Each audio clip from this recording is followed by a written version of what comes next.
This is All India Radio. In the program Samvaad, now we bring you a discussion on e-campaign on voluntary income tax compliance. The participants are Udayan Ray, economic analyst, and AIR correspondent Sanjio Singh. Good evening, listeners.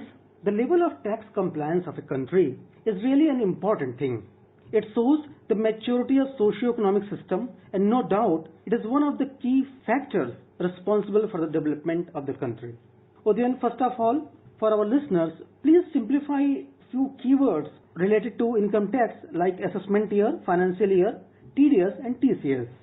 Right, from 1st April to 31st March of subsequent financial year. So for a financial year, first, which would be 2021, the start point is 1st April 2020 and it will finish off on March 31st, 2021. So that's how a financial year goes. It starts on the 1st April of a particular calendar year and it finishes off the next calendar year's 31st March. So that's how financial years go. When you're talking about assessment years, you have to add one more year to that. So when you're talking about financial year 2021, so for tax purposes, the assessment year, they'll be talking about 2021-22. So when they're talking about assessment year 2021-22, they're basically referring to 1 year backwards in terms of financial year. So whatever is the assessment year, you have to add one more to the digit to get the assessment year.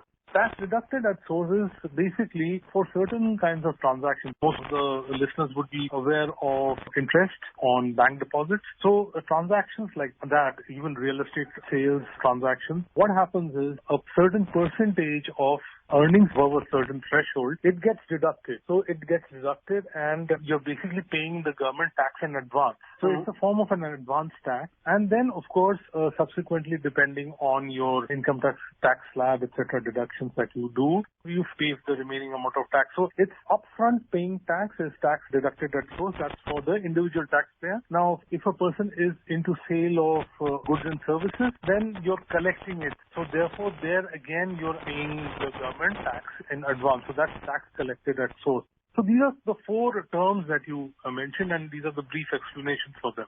Udayan, government has started an 11-day campaign on voluntary compliance of income tax for financial year 2018 and 19 from today. What is the purpose of this e-campaign and how it will help taxpayers?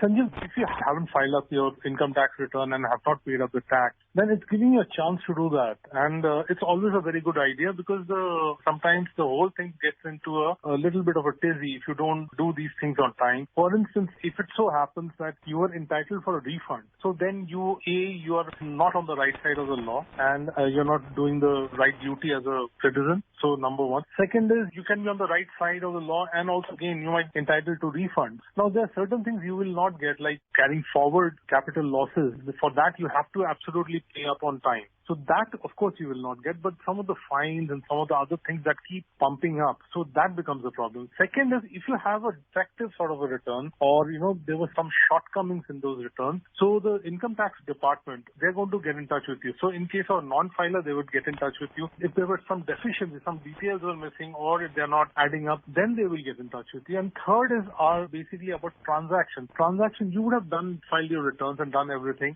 but there are some transactions, government monitors all kinds of transactions, and if they find that your transaction is not in line with the returns that you filed, so they will be seeking clarification. So what this does is, Sanjeev, gives a good opportunity to set the whole thing in order. So you and the income tax department are in the same page and you basically don't carry this trouble forward. So a couple of years down the line, you don't get another query coming in and you can settle this. So you're going to get an SMS or an email for this and you can sort out these, whatever details are there, you can go to the portal and sort them out online itself. You don't have to visit any office in this period that we are having where it's a bit of a problem for any kind of contact happening. Well, then many times it has been seen that taxpayers do mistake in calculating TDS and TCS. Do you think this is an opportunity given by authorities to correct their IT returns? Oh, absolutely, Sanjeev. And it's not always that people are doing it on purpose. Sometimes, there are things that you miss out completely. There could be a couple of savings accounts that you have not been tracking at all. Some relative has given you money, and it's not the 8 relatives that were allowed to give you unlimited amount of gifts, etc. So there are lots of laws and things that we sometimes tend to gloss over if we are doing it ourselves. Sometimes it even passes through experts. And sometimes, what happens is the interpretation by experts may not be completely in line. So even if you are right and tax department is at variance, it's a good time to reconcile. It's like you're maintaining your records and tax department is maintaining its records. You can reconcile that. But if you have missed out paying taxes and doing your returns, it's a great time to square things up and bring things up to speed. Udayan, as we talked about the mistakes by taxpayers in calculating TDS and TCS, how someone can easily trace TDS and TCS? The long time back, automation and digitization wasn't done. It used to be a problem. Now you have 26AS. You can go online and go to 26AS, which all the tax guys know, anybody. So you can go online, and whenever tax has got deducted, you can go online out there and check it. Now, if you can't do it yourself, somebody can go to 26AS and actually check it online, and all your deductions, whether it's a bank, a savings account, a real estate transaction, or any place where deductions are happening, even your employer is actually deducting tax at source. You have to furnish those documents or declarations you have to do in your office, and anybody who's deducting tax at source needs to perforce file returns. So that information gets lodged out there. If there's a gap, there's a whole process of fixing it that, somebody has deducted money and has not, it's not getting reflected out there. So you can sort that out. There's a whole process for it. And information is absolutely available online, and there's plenty of tax sites which will help you. So getting to know that is not a problem. 26AS is actually a brilliant thing. Sometimes you won't even know where you have missed out, and you can go and check out the gap as well. Yes, Udayan. It is a fine example of good governance. Here, the tax authority is reaching people before giving any notice, starting a scrutiny process. But then why this campaign is called e-campaign? Well, the e-campaign, as you know, we are going through exceptional times. And, this is the last thing that you need is putting people to notice and getting a panic going in. It's an inadvertent mistake. So the great thing that has been happening, Sanjeev, over the past many, many years now, there's a lot of digitization of the whole tax filing process. So because of that, what's happening is complying with duties as a taxpayer is becoming much, much easier. So what this is doing is basically helping people to actually sort things out. They're not talking about this current year or the previous year, which is in 2019-20. So that will obviously get sorted over a period of time. But what they're trying to do is the year preceding that, and if there are arrears or problems or issues, they're trying to sort that so that, some of the other things get into place. Now, it's worthwhile pointing out, Sanjeev, that GST got introduced in 2017. So a lot of the TCS sort of issues, etc., which are aligned with the GST system, they also need to get sorted out. So the government actually is smartly trying to sort out those things so that any lag that was happening for those introductory years, they get sorted out along with TTS. Well, then what is the process CBDT is adopting for this campaign?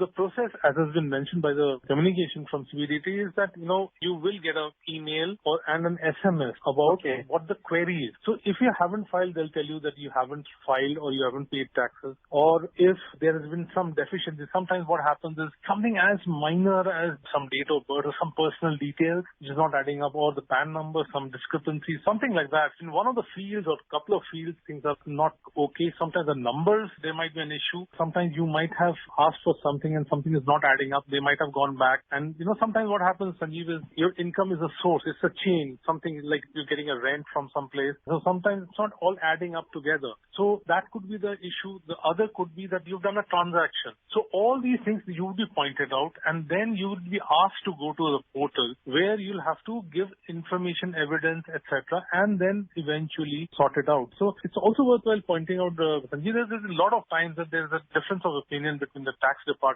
and individuals and companies.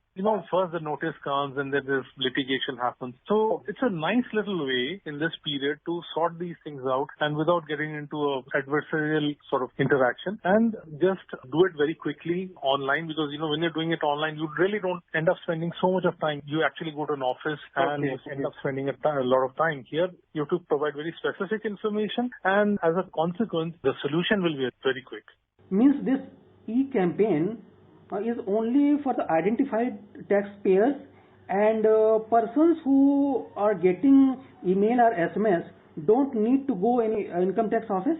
Yeah, absolutely. This is basically about people about whom the income tax department has got the information about.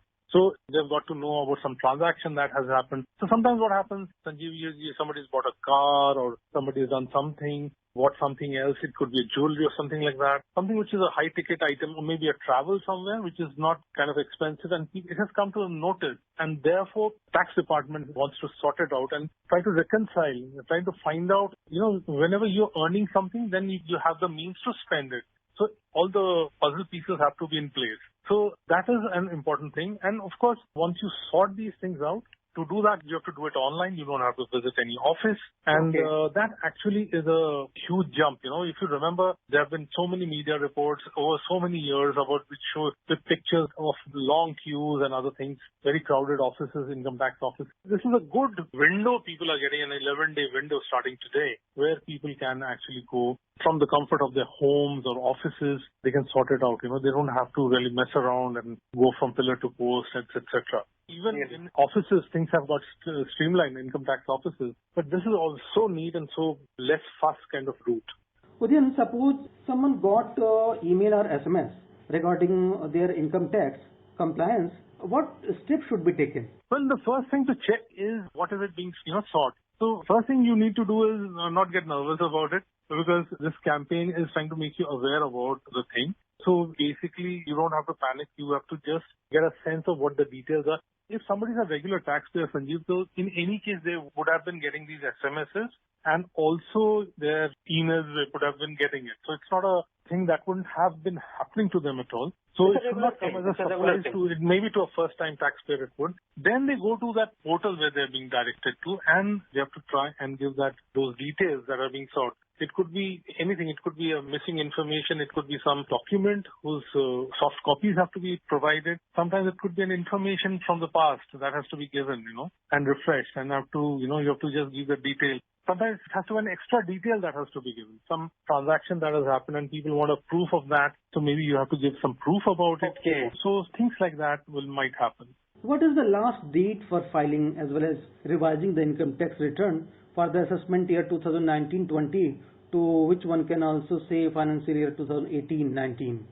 So this is July 31st, and like you mentioned, sir, 11-day sort of a window you're getting. So by July 31st, 2020, it's being expected that, you'll get the mail or the SMS. Ideally, you'll be getting both. And you're expected to address those queries, because the downside is if you don't do it, there are, shall we say, costs of delaying these things. You have to make some payments to sort things out later. So that's much better to sort it out, and you also get a good sense, and you're on the right, and you're sorting things out as far as income tax is concerned. Udayan, you rightly said that government is continuously working for the tax simplification, and now bigger number of taxpayers are filing online IT returns. Do you consider that anyone can file or revise online IT return very easily? Oh, absolutely. And, there are lots and lots of people who are doing it. While there are people online who are helping you out. But here, in this case, some basic details are being sought. Now, suppose somebody is helping you out file income tax returns. And in this case, if the return was filed by somebody else, help you file that return, you can take that person or that organization's help as well. That, this is what was filed and this is what the queries come in. But it's not going to be a whole list of things that you'll be asked. There'll be very specific questions that will be asked, and one can, quickly get a sense of it and provide those details. So I'd really, in many cases, what might be required is maybe a very, very simple piece of information that might be required. And if people have missed out paying up or giving information, that thing has to be done. And then we'll obviously, if you missed out paying our tax or some additional taxes getting worked out, then you'll have to pay that tax. The contrary can also happen, that, after giving the information, you might receive refund. So when you sort things out, there can be a sweet surprise as well. So we need to keep that in mind as well. Thank you very much, Udayan, for participating and giving a lot of information to our listeners. Thank you so much, Sanjeev. You were listening to a discussion on e-campaign on voluntary income tax compliance. The participants were Udayan Ray, economic analyst, and AIR correspondent Sanjeev Singh. This program was produced and presented by the News Services Division of All India Radio. You can listen to it on our mobile app News on AIR. This program is also available on our website newsonair.com. You may email your opinion about the program at airnsdtalks@gmail.com.